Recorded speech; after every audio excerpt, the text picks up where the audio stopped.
Just Heart FM, Kabayan Taxi Association, Kapampangan kay Kuwait,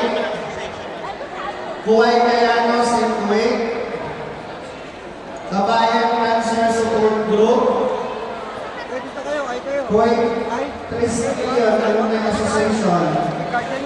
Lahi Pataminenyo,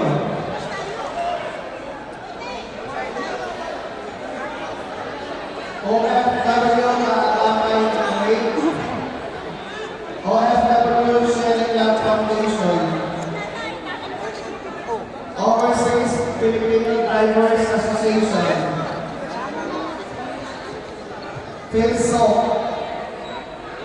PBB MAK, PICA,